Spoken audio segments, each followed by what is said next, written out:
Hello, everyone, and welcome back to the Cup of Joe with Joe and Joe podcast. I am your host, Joe, and with me, as always, is my wonderful co-host, Joe. Oh, Joe, it's a Tuesday. Why is it a Tuesday? Why are we recording on a Tuesday? We record on Mondays.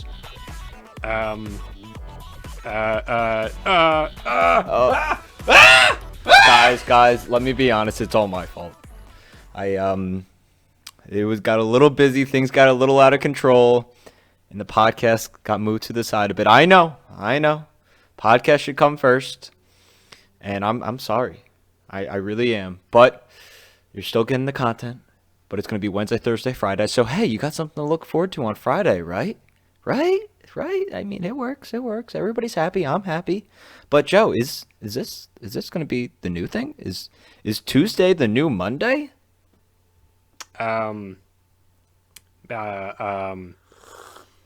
Sure.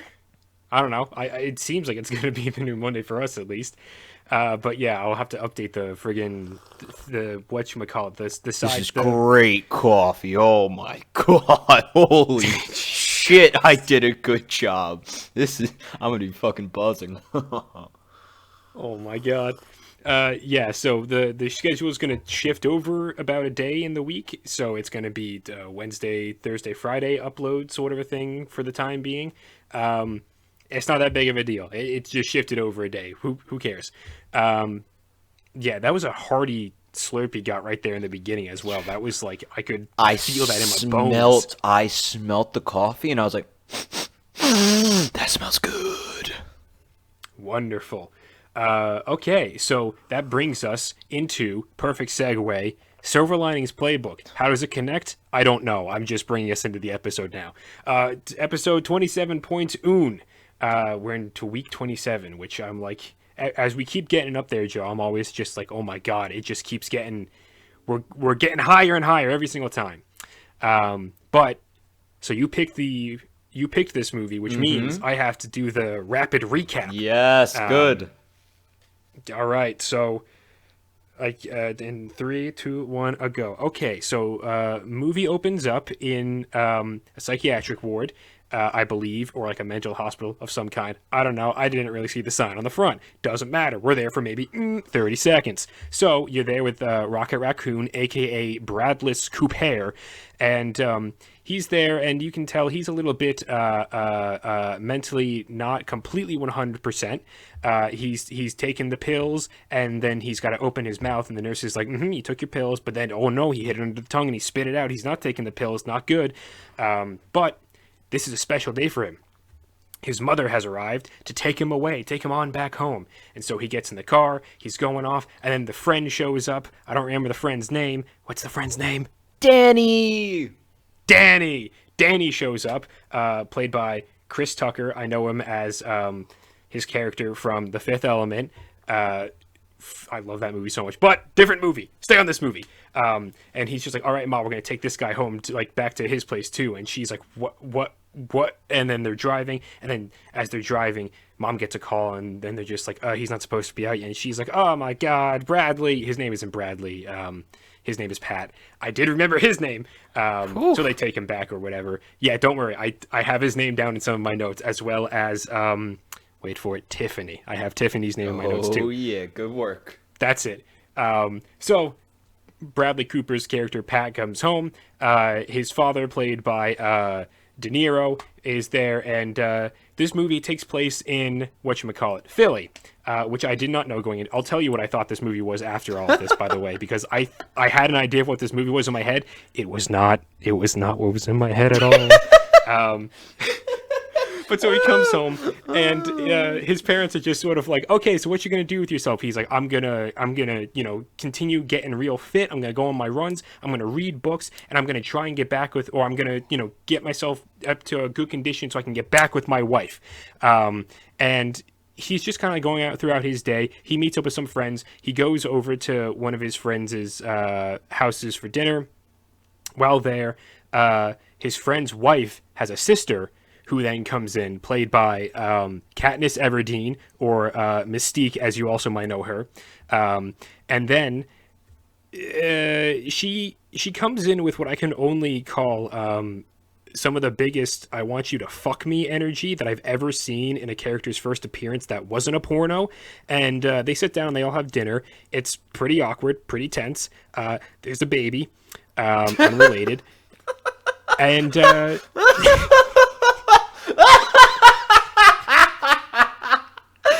a baby. it's a baby. I'm just saying what's going on in the scene.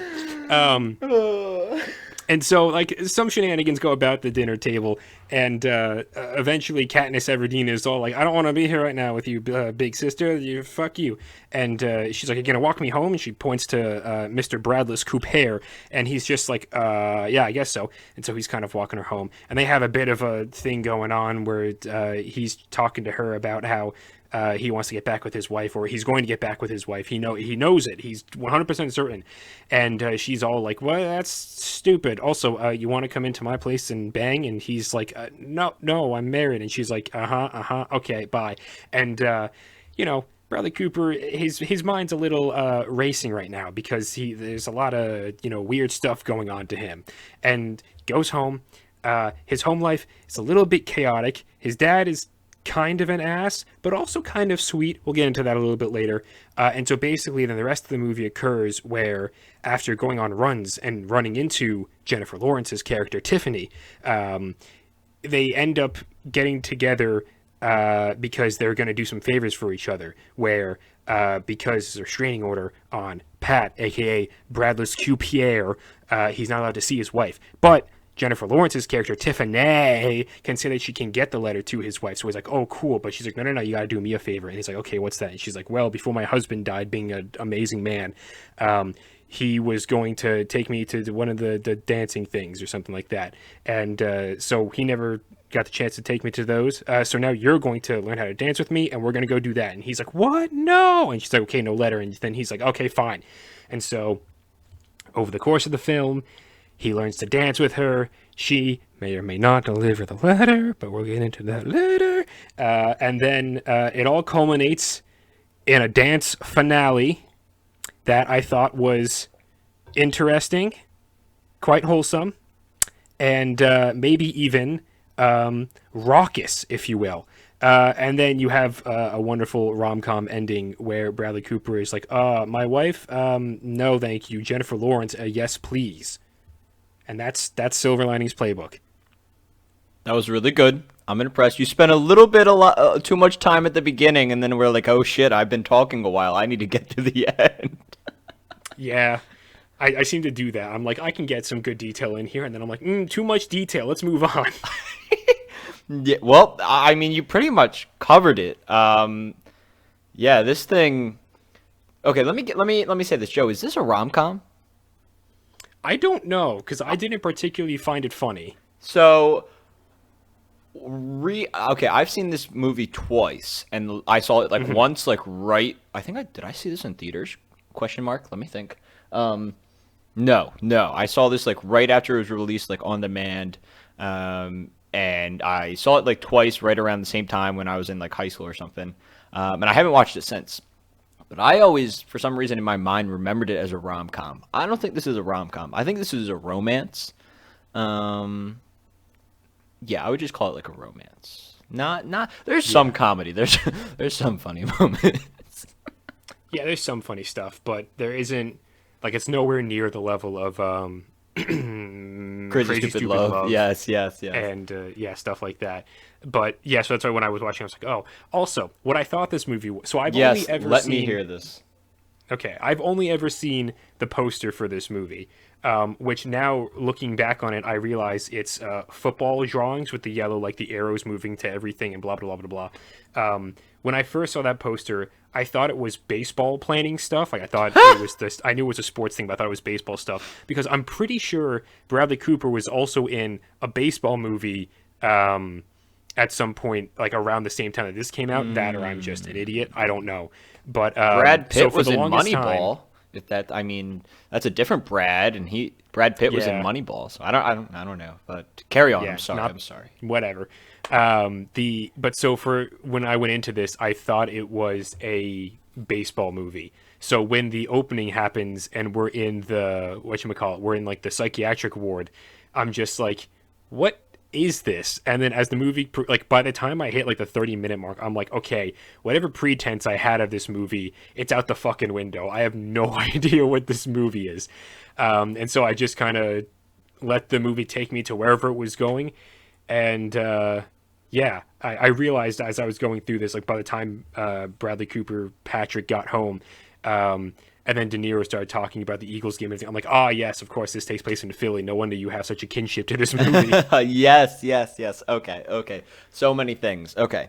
So this movie is a love story between two people who have I'm trying to find the proper mental disorders, or would mental disorder be the right words? Am I using the I wrong word? guess I would have just said their brains broke.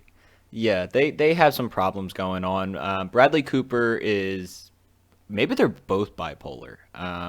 Bradley Cooper is definitely bipolar, and Jennifer Lawrence is possibly severely depressed, or actually definitely severely depressed because of the loss of her husband. And it seems she was also depressed before then, but the loss of her husband really put her into a depression. So we have two people who are just mentally, like you said, they're broken. They're really having a hard time with life.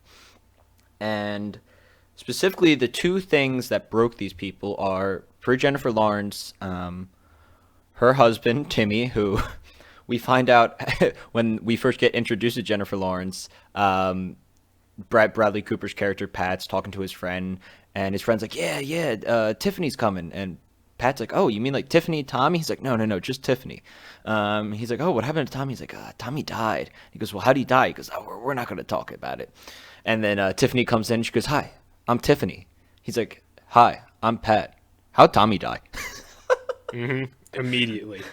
And the friend just is like grabbing his face. He's like, oh, shit, it's going to be I a can't night. believe, like, these people know him. Why do they? Because like this is a running thing throughout the movie where people tell Pat stuff, Bradley Cooper, and they're just like, okay, I'm going to tell you this thing because this character is going to walk in. Now you can't tell them. By the second time that happened, I was like, don't just, hey, maybe don't tell him. Eh? Yeah, everything of that? No? Okay. So I got very sick of that very quickly, which leads me into one of my major gripes with this movie, the fact that I didn't really like either of these two characters at all.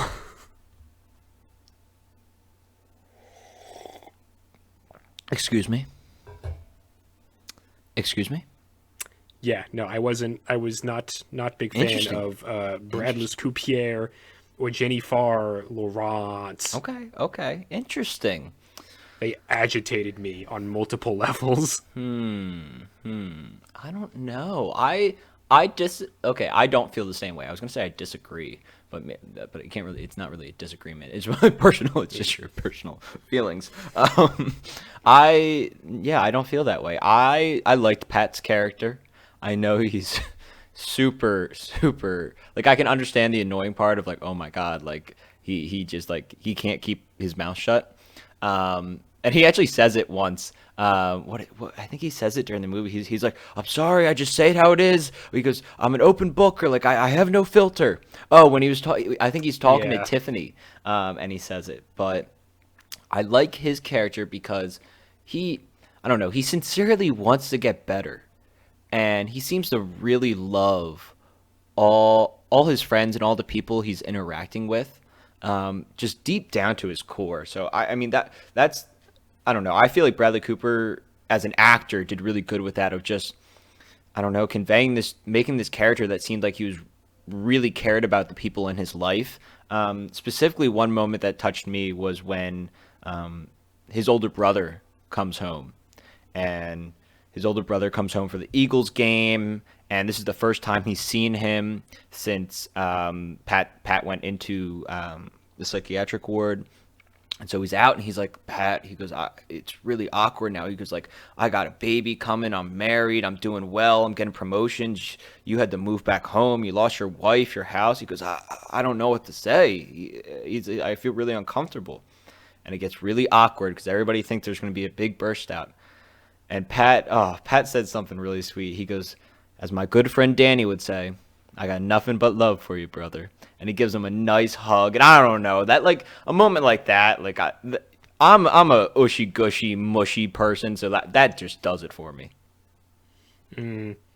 Yeah, I like that, but also that brother seemed like an asshole. Like, he wasn't saying that in the kind of cadence that you were, where he was like, man, I just, like, I know I got all these great things and I'm so sorry for you. Like, he wasn't saying it like that. He was saying it almost confrontationally to me. I don't know. It just seemed like he was, like, kind of egging him on, just trying to see if there would be an outburst to me, but I don't know. To, like, that, I did like that, though, that there wasn't an outburst where Bradley Cooper was just sort of like, nothing but love for you, brother. And then he gives him the hug, and then everyone's like, oh, okay, everything is fine. Because so much of the movie, like, you like those moments because so much of the movie is just utter chaos and like stuff going wrong for mainly just the main two characters, but even everyone else, like especially De Niro in this movie. There's so much crap that happens, and like every way that he interacts with it, I feel like is like the wrong way. Also, he says what really weird in the beginning, and it's not like a Philly what. It's just he goes what, and that was literally my first note. I was like, De Niro says what weird, and so I was like, okay, this is interesting. And then like the progression of like seeing how he works, not as he works, I guess just how he acts as a character, with like the weird thing where he's like, come on, sit down with me and watch the game, sort of a thing. You're my good luck charm or whatever. I'm like, this is odd. Like that would piss me off if someone was doing that to me. And so like a lot of like those sorts of things and the way that he acted, just like personally to me, I was like, I don't like you. Stop it. I'd point at the screen. You stop it. Stop doing that. Oh man, I see. Okay. Let me say two things. First thing, so with Jennifer Lawrence and Pat, Pat, we find out he snapped because his wife was cheating on him with with an old teacher at their school. They're both teachers. Wasn't like a history. Like yeah, a history professor. they were like fucking in the shower, and he snapped and he nearly beat him to death. So that's what happened with Pat. And with Jennifer Lawrence, her husband died driving home from Victoria's Secret because specifically from the King of Prussia Mall, because they got to get their Pennsylvania stuff right. Oh, that's right. I forgot about that. Yep. They pay attention to the details. Driving home from Victoria's Secret because he bought her some lingerie because they were having a hard time having sex, and he stopped to help somebody with a flat tire, and he got hit by a car. Because he's a good man, Yeah. and good men are not long for this world. Fuck him. So two people who, to put it in context, they weren't just born this way. Maybe they were born with some, kind of like... No, it's definitely Maybelline in this context. Oh, God damn it. Anyway, stuff has caused them to be broken like this. Second off, the best thing this movie has going for it is its cast. It's the fucking cast. Like, or at least this is in my opinion. I fucking love Bradley Cooper. I think he does a great job.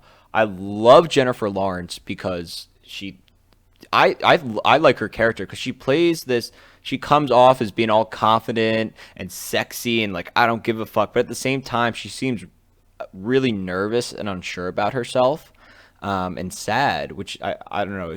It seems like a very strange dichotomy.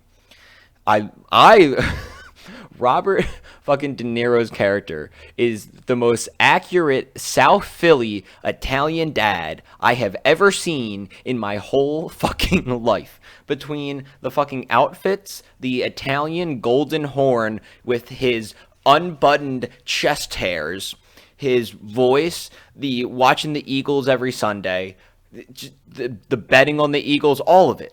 I'm like, holy shit. I'm like, that is such an accurate portrayal of so many of my friends' dads. Like, I can't explain it. I'm like, oh my God. I'm like, that's it. That's him. The mom literally fits the same mold where she's like, oh, I'm making snacks for the game. Don't argue with each other. Get along, kids. And honestly, I love the setting of the movie. I'm biased. It's Philadelphia, but just the inside of the house, the decorations all throughout the house. That's literally what my grandparents' house used to look like. They had a house in Northeast Philly, and it was a small house like that, and all the decorations, the different religious ornaments, the freaking goofy ass pictures that haven't been changed in over 20 years. Like, they just, whoever did set design, good job. You got it right.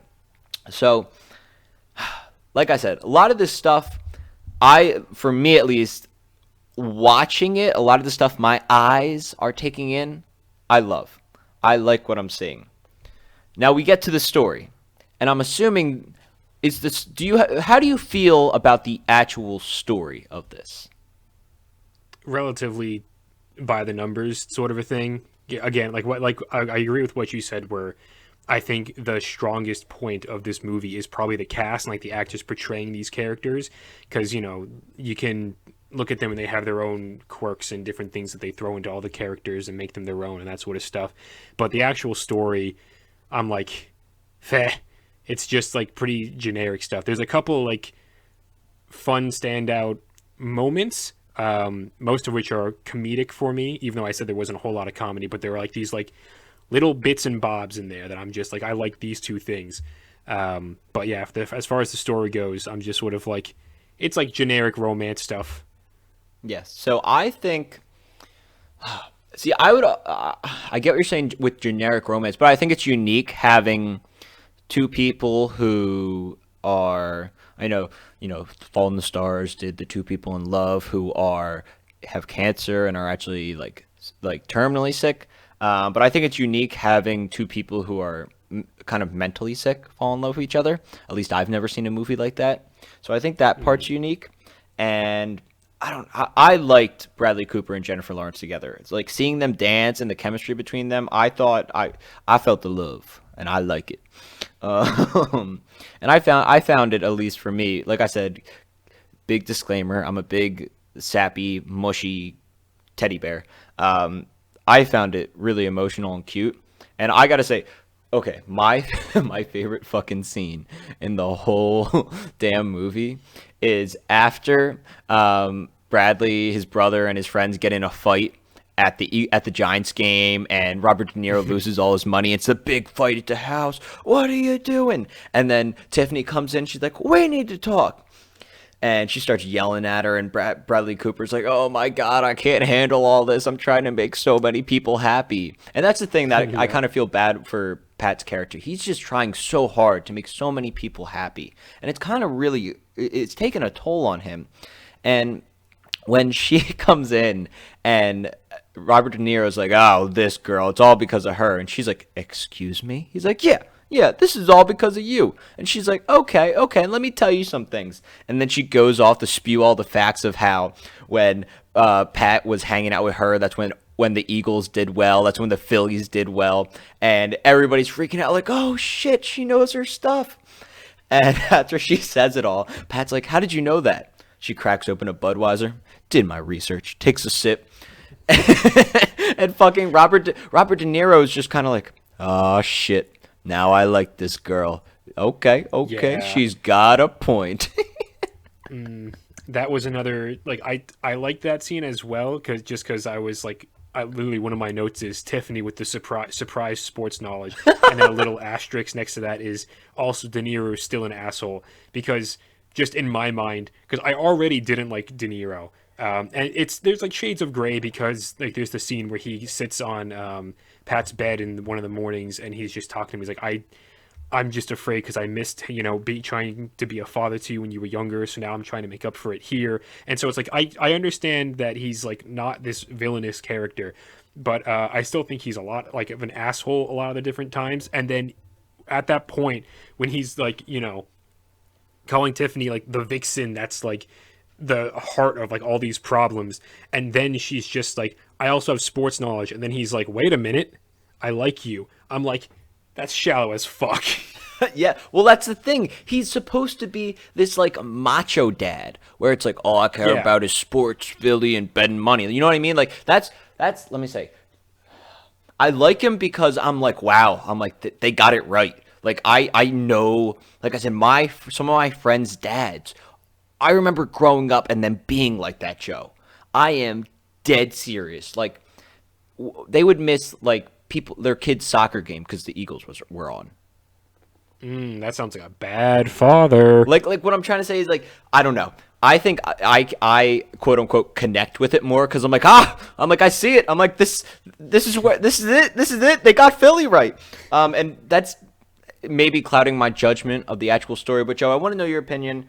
What do you think of this ending? You know, there's a lot of setup at the beginning of kind of getting these two characters to know each other, their background, and kind of start getting the romance going and the quote unquote world building.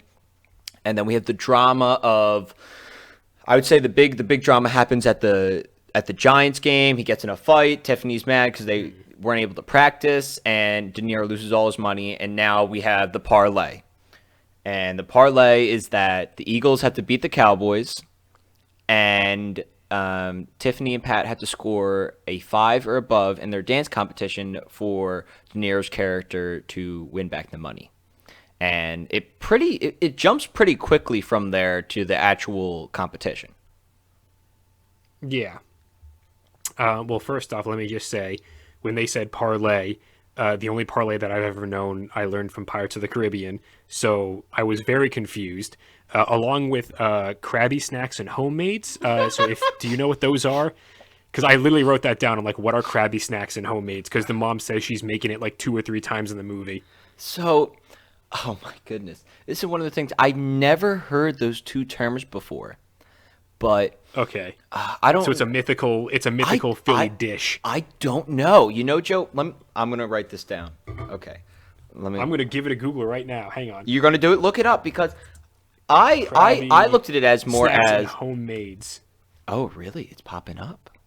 It's literally a video popped up or recipes. Hang on, let me search up recipes just so I can see recipes. Give me recipes, and then I'm just gonna click images.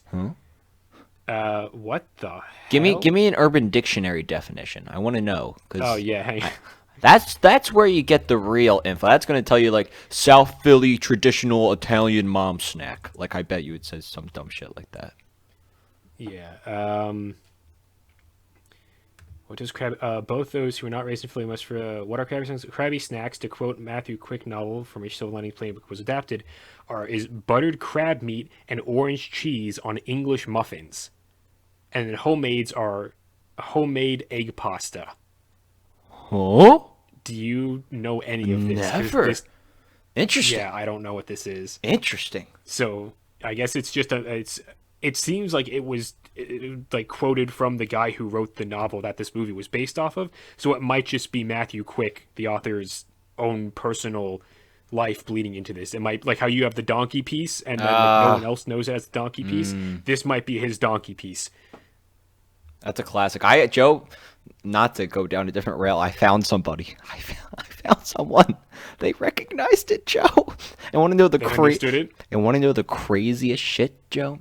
They grew up. Sure, real quick. They grew up on the same street as my mom.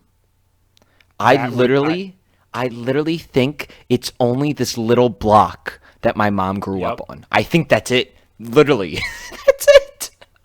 Yeah, that's what it sounds like it is. It's just a very small regional dialect sort of a thing. For anyone who doesn't follow, when you have a loaf of bread and it's pre-sliced or whatever, and you have the 2 end pieces that are like crust around the ends, do you call it the end piece? Do you call it the butt piece? What do you call that? Jose's family over there calls it the donkey piece, and we went on a tirade. Mostly you went on a tirade like a few years ago, trying to figure out where that comes from. You reached a couple of dead ends, but I guess we now have a bit more of a clarification of that. But yeah, for the ending, when it came down to the parlay, coming back to that, I was very much just like, okay, so the Phillies are going to win because of course they are, because no one gives a shit. We're not following the Phillies in this movie. So when they won, I was like, okay, cool. They just mention it. It's like you see them on the TV once, and De Niro's like, yeah, they won. And then you're like, okay, cool, move on to the dance. And you get to the dance, and Jennifer Lawrence is being asked because she's like, oh my God, his wife's actually here. But I love this guy, and this is going to be a problem. And she's getting drunk, and then Bradley Cooper is just like, hey, we got to dance. And so they do the dance. they had that one awkward moment where she crotches him in the face, and all the judges are like, "Ooh." And What did you even think I of the was like, dance, actually? I thought it was fine. I was like, it's unique because obviously it's not like the same Dancing with the Stars stuff, but also I'm not one that's generally wowed by dancing.